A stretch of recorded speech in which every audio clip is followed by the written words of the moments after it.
This channel does not promote any violent, harmful, or illegal activities. All content provided by this channel is meant for an educational purpose only.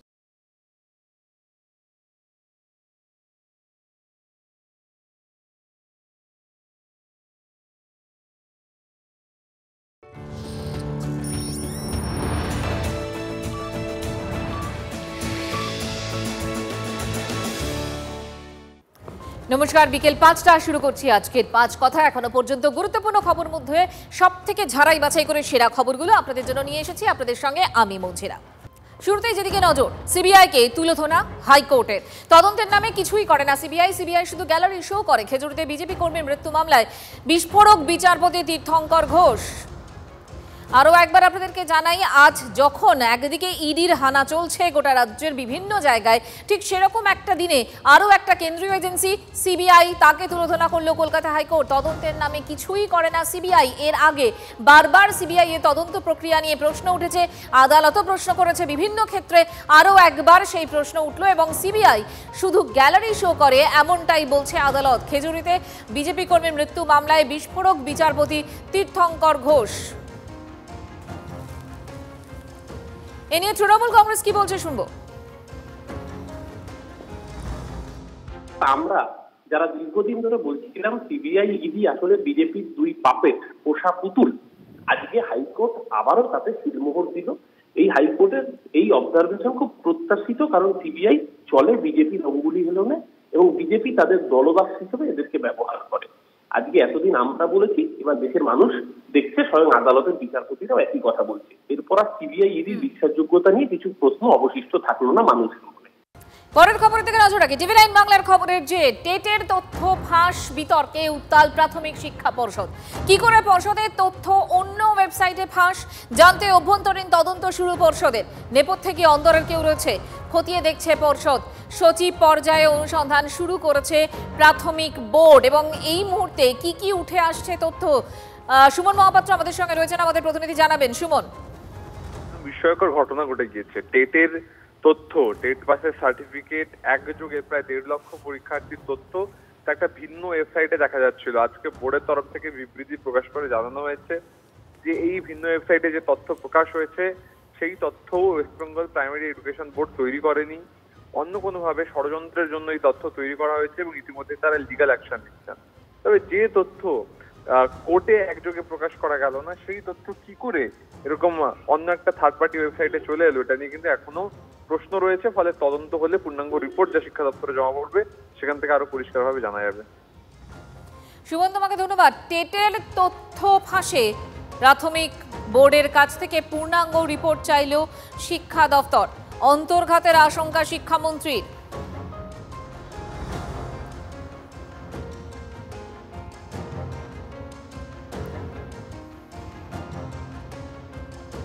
আমি বোর্ডকে বলেছি যে এটা নিয়ে একটা পূর্ণাঙ্গ তদন্ত করতে।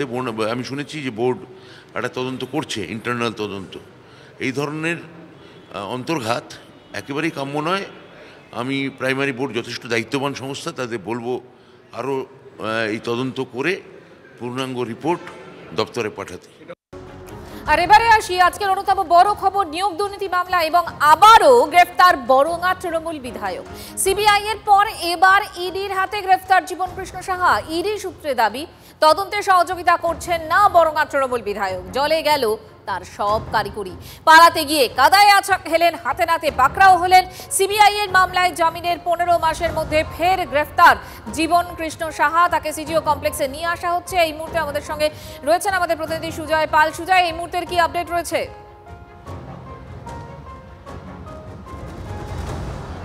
দেখো, আমি এই মুহূর্তে রয়েছি বিচার ভবনে, যেখানে বিশেষ পিএমএলএ আদালত অর্থাৎ বিশেষ ইডি আদালতে জীবনকৃষ্ণ সাহাকে পেশ করা হবে। এবং এই মুহূর্তে যেটা খবর, যে প্রায় বিধাননগরের কাছাকাছি রয়েছে। তাকে ইডি তদন্তকারীরা তাকে সিজিও কমপ্লেক্সে নিয়ে যাওয়ার আগে তার মেডিকেল চেক আপ করবেন, তারপর সিজিও কমপ্লেক্স হয়ে তাকে সরাসরি বিচার ভবনে বিশেষ ইডি আদালতে পেশ করা হবে। এবং ইডির তরফ থেকে তাকে নিজেদের হেফাজতে 14 দিনের জন্য এই মামলায় নিজেদের হেফাজতে চাওয়া হবে। তাকে গ্রেফতার করা হয়েছে মূলত নবম দশম এবং একাদশ দ্বাদশের যে নিয়োগ দুর্নীতি হয়েছিল সেই নিয়োগ দুর্নীতি মামলায় জীবনকৃষ্ণ সাহাকে গ্রেফতার করা হয়েছে এবং সেই মামলাতে তার বিরুদ্ধে যেটা অভিযোগ যে দুর্নীতির কালো টাকা তিনি সাদা করেছেন এবং যারা ওয়েটিং লিস্টে যে সমস্ত প্রার্থীরা ছিল তাদেরকে চাকরি পাইয়ে দেবেন সেই কথা বলে সর্বোচ্চ 12 থেকে 15 লাখ টাকা করে নিয়েছেন এই জীবনকৃষ্ণ সাহা।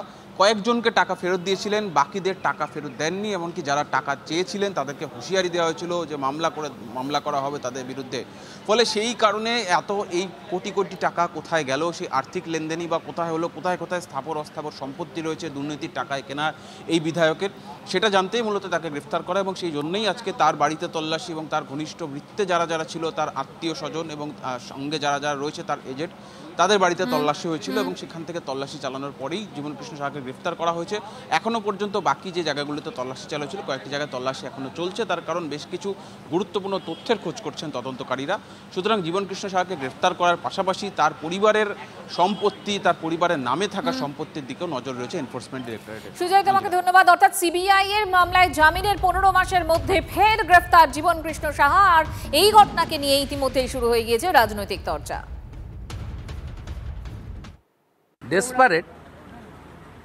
ডেসপারেট এর আগেও প্রাচীরে ঝুলেছিল, পুকুরে লাফাচ্ছিল, এবারে পুকুর অবধি যায়নি, নালাতে পড়েছে। এবং জীবনকৃষ্ণ সাহা ছিল পার্থ চ্যাটার্জি ভাইপো, কালীঘাটের কাকু মানিক ভট্টাচার্যের অন্যতম বড় এজেন্ট। জীবনকৃষ্ণ সাহার কাছে থেমে থাকলে হবে না। জীবনকৃষ্ণ সাহা কান্দি, নবগ্রাম, খড়গ্রাম এইসব এলাকার এমএলএদের দিয়ে তালিকা তৈরি করা, টাকা তোলা এবং সেই লোকেদেরকে টাকার বিনিময়ে চাকরি পাইয়ে দেওয়ার কাজ করেছেন। তাতে কান টেনেছেন ঠিক আছে, মাথাকেও টানতে হবে। খুব সামান্য লিড ছিল, হয়তো জনপ্রিয় আমাদের এমএলএ সাহেব ছিলেন না, তাই ওই লিডটুকু হয়েছিল। যদি উনি থাকতেন তাহলে পরে বিজেপির ওই রেজাল্ট হতো না। বিজেপিরা দেখে নিচ্ছে যে আসলে তো আমাদের এই জনপ্রিয় বিধায়ক যদি থাকে তাহলে পরে আগামীতে আমাদের হার অবসাম্বী, সেই ভেবে এই জিনিসগুলো ঘটানো হচ্ছে।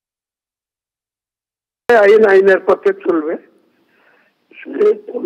দলের বিধায়ক না কি সেটা বড় বিষয় না। বড় বিষয় হচ্ছে যে অন্যায় এবং যে কোনো এজেন্সি যে কোনো কারো কাছে যদি তার বিরুদ্ধে এলিগেশন থাকে, হুমায়ুন কবির হতে পারে, রাম শ্যাম যদু মধু যে কেউ হতে পারে, তাকে যার বিরুদ্ধে ইনভেস্টিগেশন যাবে তাকে ফেস করতে হবে, তাকে সামনাসামনি তাকে সহযোগিতা করতে হবে সেই সব আধিকারিকদের। এ না করে উল্টো করেছে। কেন্দ্রীয় এজেন্সিগুলির তদন্ত আদালতের নির্দেশে করছে। এখনো পর্যন্ত সব মিলিয়ে 55 জন অভিযুক্ত হয়েছে বিভিন্ন এফআইআরে। ইতিমধ্যে জীবনকৃষ্ণ সিবিআইয়ের মামলাতে জেলে ছিল, এবার এখন ইডি তার বাড়িতে গেছে। একজন রাজ্যের মন্ত্রীর বিরুদ্ধেও আবার নতুন করে চার্জশিট হয়েছে।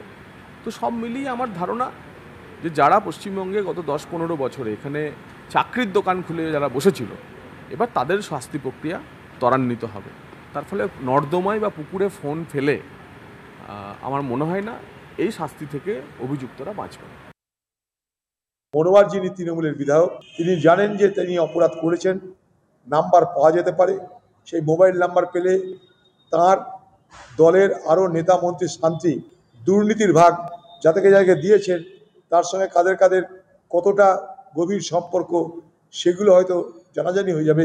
তাই মানে তথ্য প্রমাণ লুকিয়ে ফেলে। বাংলায় সব কিছুর অভাব থাকলেও তৃণমূল দলের চুরি বাটপাড়ি দুর্নীতির কোনো অভাব এ বাংলায় হতে দেয়নি তৃণমূল। এখানকার পুলিশ কিছু দেখতে পায় না, তাই চুরি বাটপাড়ি দুর্নীতি করে সবাই অব্যাহতি পেয়ে যায়। কখনো সিবিআই ইডিকে দেখে মনে হয় হয়তো কিছু করবে, তারপরে আবার সেই আশা নিরাশায় রূপান্তরিত হয়।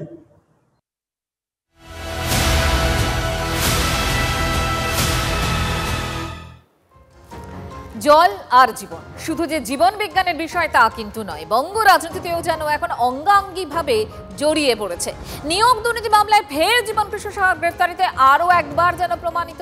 আর 2023-এর ঘটনার অ্যাকশন রিপ্লে করতে গিয়ে নিজের পাতা জালেই হাসলেন বরঙার বিধায়ক।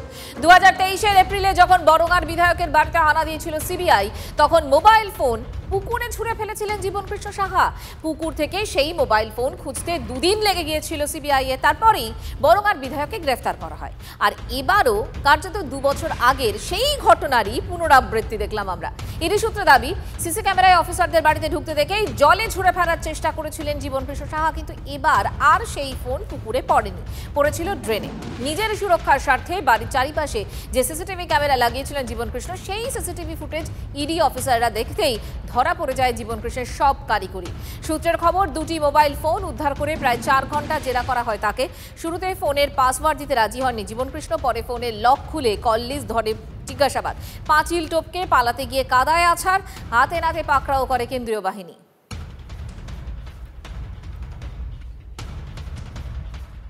বড়ুয়ার বিধায়ক জীবনকৃষ্ণ সাহা, তার বাড়িতে আজ আবার ইডি হানা দেয়। ইডি হানা দেয় আজ সকাল 6:30 নাগাদ। এরপর ইডি হানা দিতেই জীবনকৃষ্ণ সাহার এই যে বাড়ি, যে বাড়িতে তিনি বসবাস করেন, তার পাশ দিয়ে রয়েছে যে ছাদ, সেই ছাদের অংশ এবং তারপর একটি ঘর রয়েছে, ঘরের যে টিনের ছাউনি রয়েছে, তারপরেই পরে পুকুর। এই টিনের ছাউনি বেয়ে তিনি পালাবার চেষ্টা করেন এবং পুকুরের দিকে ফোন ফেলে দেয়।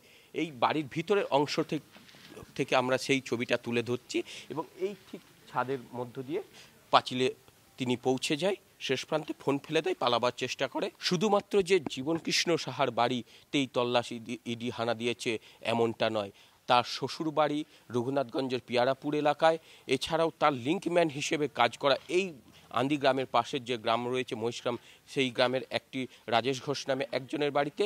এর পাশাপাশি হানা দিয়েছে তার পিসির বাড়িতে। অর্থাৎ সব রকম নথি তারা কিন্তু খতিয়ে দেখেই কিন্তু এই রকম হানা দিয়েছে। তবে ইডির আধিকারিকদের হাতে বেশ কিছু নথি আছে এবং সেই সাঁড়াশির জাতাকলের মধ্যে বিধায়ক জীবনকৃষ্ণ সাহা। সব মিলিয়ে তাকে সিজিও কমপ্লেক্সের উদ্দেশ্যে নিয়ে যাওয়া হয় 12:25 নাগাদ। তবে তাকে কি গ্রেপ্তার করে না আর কি নতুন তথ্য বেরিয়ে আসে, সেটাই এখন দেখার।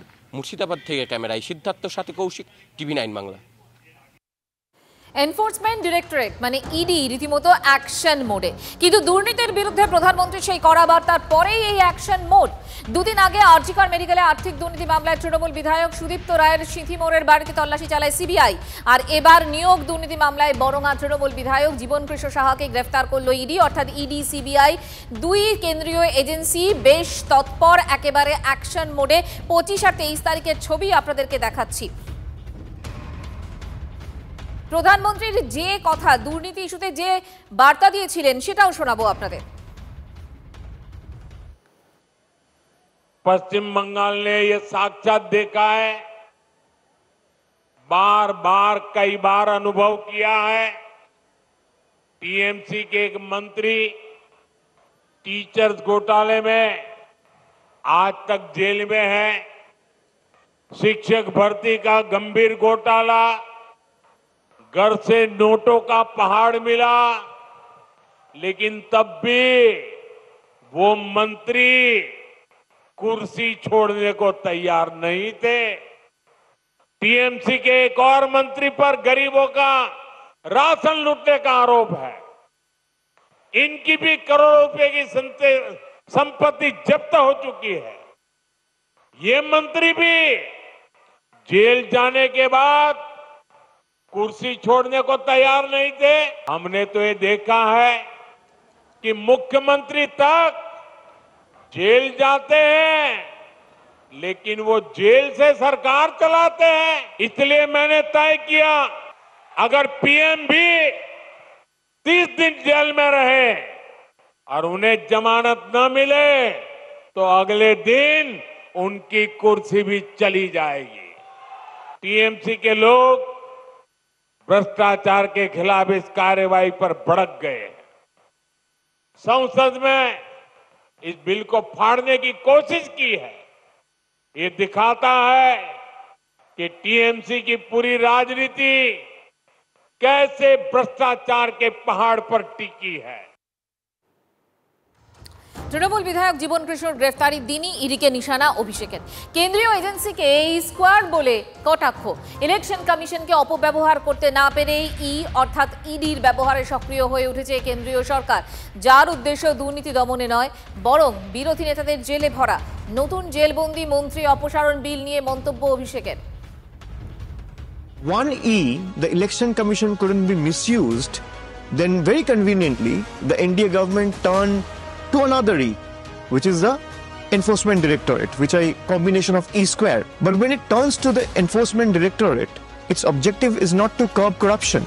Its sole objective, and the sole objective of this constitutional amendment, is to jail opposition leaders, to crush Indian democracy and to manipulate the people's mandate. Well, the government is not just anti-people or anti-democracy. The BJP government is anti-farmer, anti-poor, anti-SC, anti-OBC, anti-federal, and above all, anti-Bharat and anti-India. One vote to the BJP is not just a vote. It is selling the soul of our country. It is selling our constitution. It is handing over our beloved country to inefficient, power-hungry tyranns and to let the country run like their private property. This is not democracy. অভিষেক বন্দ্যোপাধ্যায়ের মন্তব্য আর এ নিয়েও রাজনৈতিক তরজা শুরু হয়ে গিয়েছে। BJP সরকারে পশ্চিমবঙ্গের জনগণ আনুক, এরা কেউ বাইরে থাকবে না, এরা সব ভিতরে থাকবে এবং এরা যে জেলে 5 স্টারের সুবিধা ভোগ করছে, সিবিআই ইডির লিমিটেশন আছে, তারা অ্যারেস্ট করে এখানে রাখছেন, পিসিতে রাখছেন নিজেদের কাছে, তারপরে তারা জেসিতে যাচ্ছে। জেসিতে তারা যেদিন যা দরকার, অষ্টমীর দিন লুচি ছোলার ডাল, দশমীর দিন পাঁঠার ঝোল, সবই খাচ্ছেন। মমতা ব্যানার্জির সঙ্গে কথাও বলছেন জেলে থেকে। পুরো ব্যবস্থাটা পশ্চিমবঙ্গে যদি পরিবর্তন করতে হয়, মমতা ব্যানার্জিকে প্রাক্তন করতে হবে। বিজেপির যে সরকার আগামী দিনে মানুষ আনতে চলেছে এপ্রিল মাসে, সেই সরকার এখানকার পুলিশ সিআইডিকে দিয়ে, দক্ষ পুলিশ আধিকারিকদেরকে কোনো রকম হস্তক্ষেপ ছাড়াই এই চোরেদের একেবারে মূলোৎপাটনের কাজ করবে, যাতে ছিন্নমূলের শিকড়টাও কোথাও না থাকে, পার্মানেন্ট সলিউশন করে দেবে। আমরা কথা দিতে পারি, এরা যে সমস্ত অবৈধ প্রপার্টি করেছে, ভারতীয় জনতা পার্টির সরকার এলে সেই প্রপার্টিগুলোকে অধিগ্রহণ করে, অকশন করে, নিলাম করে সরকারি কোষাগারে সেই অর্থ জমা করানো হবে 10 এবং দেশের স্বার্থে। নিয়োগ দুর্নীতি মামলায় 2023-এ সিবিআই এর হাতে গ্রেফতারের পর জামিন থেকে আজ ইডির হাতে গ্রেফতার। এই গোটা টাইমলাইনটা তুলে ধরছি, আমরা আপনাদেরকে দেখাবো। এক নজরে দেখে নেওয়া যাক এই টাইমলাইন। 15ই এপ্রিল 2023 বরঙ্গার বিধায়ককে বাড়ি গিয়ে জেরা করে সিবিআই। বিকেলের দিকে অসুস্থতার কথা বলে শৌচালয়ে যান জীবন কৃষ্ণ। বাড়ির পিছনের পুকুরে নিজের 2টি মোবাইল ছুড়ে দেন। দুদিন পর অর্থাৎ 2023-এর 17ই এপ্রিল মোবাইলে ফোন পুকুর থেকে উদ্ধার পর জীবন কৃষ্ণ সাহাকে গ্রেফতার করে সিবিআই। কিন্তু 14ই মে 2024 সুপ্রিম কোর্ট থেকে জামিন পান বরঙ্গার বিধায়ক। 25শে অগস্ট 2025 নিয়োগ দুর্নীতিতে এবার ইডির র্যাডারে জীবন কৃষ্ণ। পুকুরে ফোন ফেলার চেষ্টা করেন আবারও, ইডির হাতে ফের গ্রেফতার জীবন কৃষ্ণ সাহা।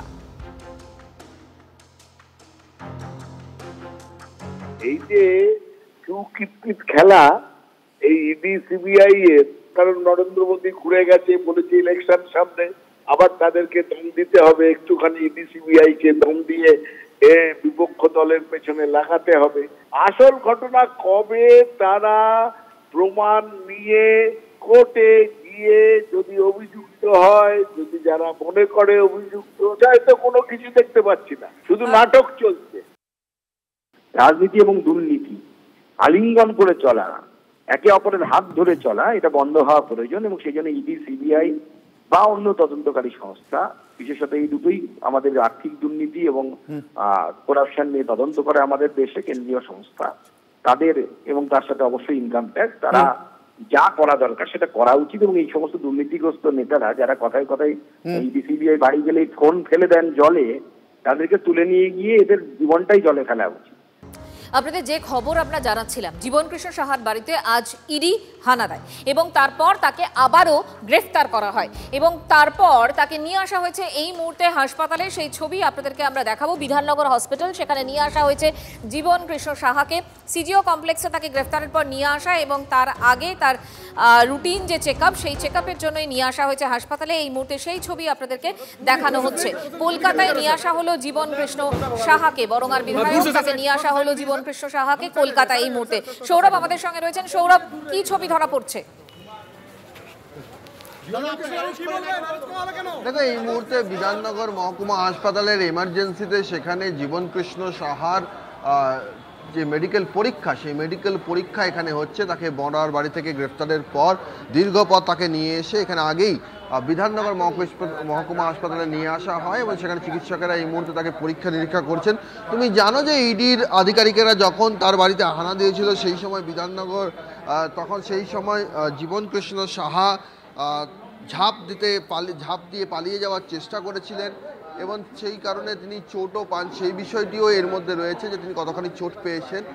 এই মুহূর্তে একজন আসামি অভিযুক্তকে গ্রেফতারের পর যেই নিয়ম মানা হয়, যে নিয়ম মেনে যে মেডিকেল পরীক্ষা করানো হয়, সেটি এখন, সেই প্রক্রিয়া এখন চলছে বিধাননগর মহকুমা হাসপাতালে। সেখানে এমার্জেন্সির বাইরে সিআরপিএফ জওয়ানরা রয়েছে, বাহিনী রয়েছে এবং সেই প্রক্রিয়া এখন চলছে। মঞ্জিরা। সৌরভ, ধন্যবাদ তোমাকে। এই মুহূর্তে কলকাতায় নিয়ে আসা হয়েছে জীবনকৃষ্ণ সাহাকে এবং তাকে বিধাননগর মহকুমা যে হাসপাতাল, সেখানে নিয়ে যাওয়া হয়েছে মেডিকেলের জন্য।